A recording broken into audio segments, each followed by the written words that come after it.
Children suck. Why are they the only ones allowed to wear quirky clothes and cute patterns and super colorful things? And we grown-ups have to settle for weird uniforms and old grandma patterns. Hi, I'm Nanny. I'm a textile designer and I'm here to bring more color into your life.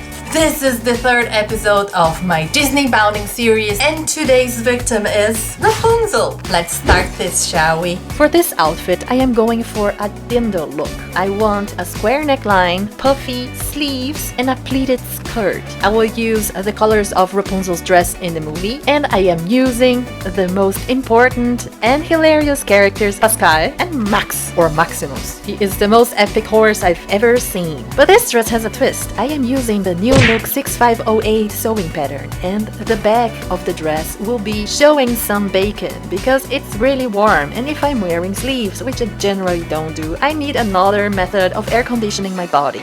This pattern will be 100% digital, and for that I will use CorelDRAW. I know some illustrators have mixed feelings about this program, but I love it and I use it all the time. I want the pattern to be very geometric, so I'm creating Pascal and Max in a way that they are very symmetrical and, how can I put this, shapy? I don't know. Is that a word for that? Sometimes my brain fails me. I am also adding some flowers to represent the flowers that she wears on her hair when she's with Flynn outside enjoying her birthday festival. I really want to make this fabric striped so I can make some cool effects while I am sewing it. In order to make my life easier while drawing this, I manually create a grid using guidelines that I can lock all my objects to. It's not the most efficient way, but it's the way that I find easier. Do you also have some unorthodox methods in your creative process?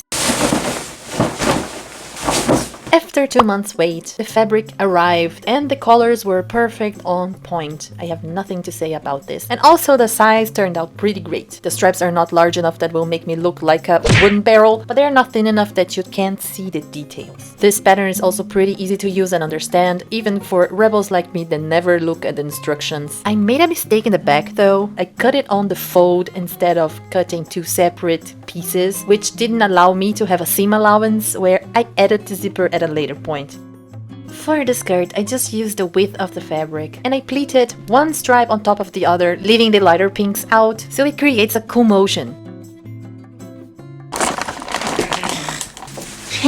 Just did a stitch here so it will stay on place. It will be more pink than purple on the top, and then you can see the purple coming in slowly as the pleats open to reveal the secrets of my skirt. And now to install some pockets. You have to pin it down on the outside of the front of the skirt.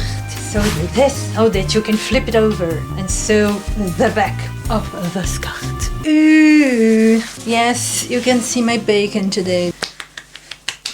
It fits perfectly. Of course, this was due to my perfect calculations when I was planning this. Now, I will concentrate on the sleeve. The sleeve will be complicated. Let me show you. I need more fabric first. This is the sleeve pattern. What I want to do is I want to take two of these, and when I move, it will just make a peekaboo of the things that are in the middle, like a small pocket. So first I need to prepare the fabric, then I have to cut this, because if I cut it first and then do it, then the sleeve will be just this big, and that will not fit me. First you need to stabilize the fabric using fusible interfacing. Oh, and they are 1 inch exactly. Ooh, this will make my life so much easier. And here is a pro tip. If you buy squared flip chart paper, you can make your life a lot easier. Now all of the lines are stabilized. Now I can go and cut all of the strips without having to measure anything. Here I have a block of paper with 1 inch by 1 inch squares, and I use it for everything, from stripe cutting to pattern making and even pattern grading. This also helps me when I'm making stamped prints that need to be very symmetrical. I think I might wear this instead. No! Focus, woman. But I said no. Why are you so mean to me? No, this is the skirt. Do not cut that. fuse the interfacing to the stripes that will be on the outside and not the ones that will be hidden. This is way more complicated than I imagined it would be. Cut off any excess on the length and fold where the interfacing finishes. That should be approximately in the middle of the mid-stripe you're hiding. Easy to understand, right? The easiest way I found to do this was to fold first one side and then flip the fabric and do it on the other side. If you want a really good tutorial on this kind of sleeves, I'm going to leave a link in the description below. This guy is really good. His garments are amazing. Flawless construction. Spent a great deal of my time trying to figure this out, how to sew this. The look that I was going for is not really happening because of the way this fabric is made, but I still have some cool shapes. I was hoping that the darker parts would show better, but it's not the case. But I'm happy like this. It's so cute with the tiny little chameleon. I will sew this now to see how it holds up, and then we will go from there. Make a base stitch on each side of the fabric and just be careful because the amount of pins that you will use is preposterous. It's holding good. Now I have to trace this on top of this. After tracing, you have to contour your tracing and the sleeve on the sewing machine before you cut it, otherwise all of your beautiful pleats will go away. I'll be right back. Now the moment of truth. Let's cut this. Cut a few millimeters away from the base stitch, otherwise it can become undone. This is my sleeve and it's puffy and it will open when I wear it. Like this. Oh, isn't this cute? Exactly how I wanted it to be. What should I do with this thing? I'm a flower bitches! Or one of those weird dinosaurs from Jurassic Park. I'm sorry about that. Let's continue. Now that I have both of my sleeves ready and also the skirt, it's time for me to start working on the bodice. Yeah, this free back situation is giving me a little bit of a headache. I'm not sure how I'm going to sew the lining to that. I guess I'll have to go with the flow, as usual. So I have a little bit of a situation here. This is the front part. And since the back is shorter, I need to find a way to finish this. So I think I will have to sew the lining first and then attach the back to it, which is weird. I have no idea how I'm gonna get into this dress. I will add this huge metal thing to the back. And that means I will have to cut this in half and hope that I have enough for a seam allowance. I added some interfacing here to give it more structure for the zipper, and I will attach this now, and I will mount this totally on the wrong sequence. Don't judge me. So I have this ugly thing here now. While I was assembling this, something came to me. This dress is way more similar to the original than I thought it would be, and I kept wondering the whole time, will Disneyland kick me out for real? It was definitely a risk I was willing to take. Everything in the name of fashion. To sew the neckline that's supposed to be pretty and the sides that are supposed to be pretty. So no one will see that awful interior. These things are done. Now the time of truth. I hope it works out. Sew the shoulders together and then the sides. Guess who is in timeout again for chasing his sister around the house? Nah. Zushi, you can't even look me in the eye. Yeah, I know what you did. I know what you did. It worked. Now I just need to bring this seam closer to the zipper to hide this weird color. It's the only one I had. And the front also worked out. And now first I have to install those pesky sleeves. I'm a sleeveless person normally. Installing sleeves is like sewing pants. I have no idea how to do that. But it's okay. Let's give it a try. To finish the sleeve, I cut 2 strips of fabric and stabilized them with fusible interfacing. Then I added it to the end of the sleeve. This is the finishing. I will now pin this together and sew it like this so I have a nice thing here. Then I sewed both sides of the sleeves together, transforming it into a tube. Sleeves are generally bigger than the hole they go in, so you have to gather the fabric either using the machine or by hand. 30 seconds. I chose by hand because the amount of fabric that I had already did not allow me to do it by machine. And while I tried to figure out a way to install this sleeve, let's hear some truth about Rapunzel. You and I are familiar with the Disney version of the story. Gothel steals Rapunzel because of her magical hair. She locks Rapunzel in the tower and make her serenade her own hair so Gothel can regain her youth. Rapunzel always asks to go out see the lanterns set out on her birthday, but her evil fake mother always says, "Nah!" But suddenly things change when Flynn climbs the tower and is hit in the head with a frying pan and is blackmailed into bringing Rapunzel to see the festival. They get into trouble, Gothel plots revenge on Flynn, Rapunzel heals his hand by singing to her hair again, they see the lanterns, fall in love, Rapunzel gets back to the tower, fights with Gothel, Flynn goes to save her, it's a trap! He gets stabbed, he cuts Rapunzel's hair, Gothel instantly dies, she cries, and what? Her tears are magical too! Flynn is saved, they get married, yay! Pinned, sewing.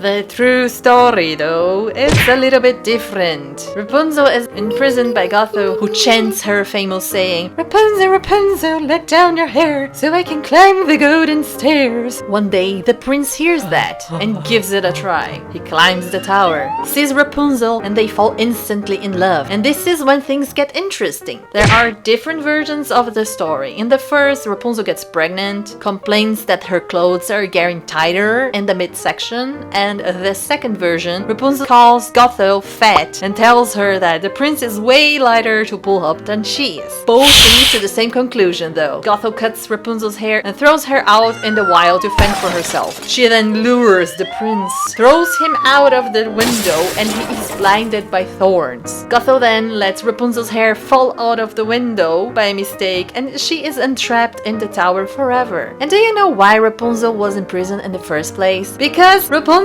mother stole from Gothel's garden to make a salad and got caught. She traded her first child for a salad, and that's why I don't go on diets.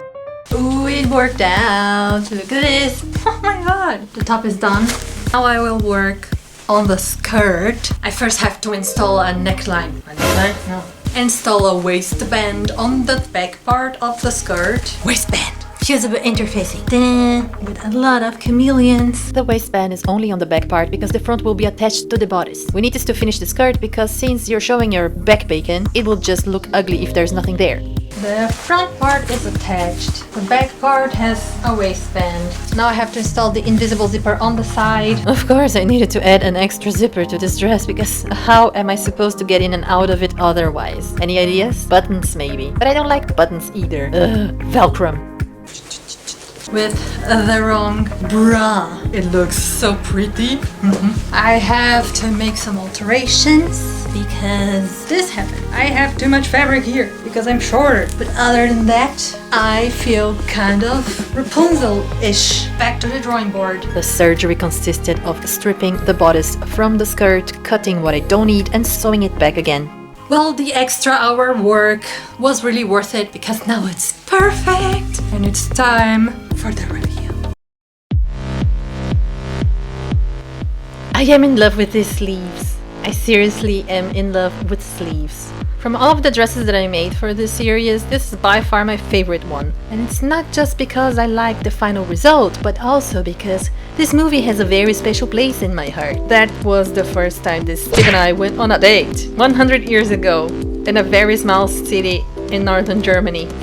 Pascal and Max are the cutest things ever, and they're the best sidekicks I've ever seen. They deserved to have a pattern just for them.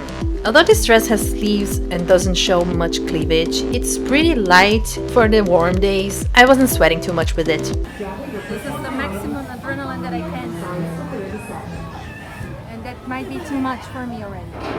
And look, I even found a Pascal pin to wear with my dress, and it just finished the look completely. About this sewing pattern, the only downside that I say to this new look is that if you buy the download version, you're only allowed to use this file for a certain amount of time, and it will self-destruct and lock itself forever after I think 6 months or so. And if you wish to use it again, you have to buy the pattern again, which is kind of ridiculous. Even though I know they are trying to protect their copyright, there are better ways to do this. I have to say that I'm a little bit disappointed by that. This was the only time that I will ever be able to print this pattern, and in case one of the pieces go lost or breaks, I don't have another option than to buy the pattern again, which I will not do, of course.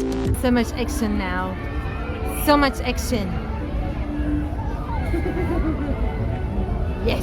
And of course I'm talking about Slinky and not that weird roller coaster in the background.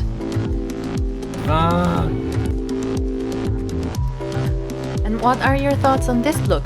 Do you have a new favorite now? Let me know in the comments below. Subscribe for more sewing shenanigans. And I will see you next week. Bye! I'm all emotional with my contact lens.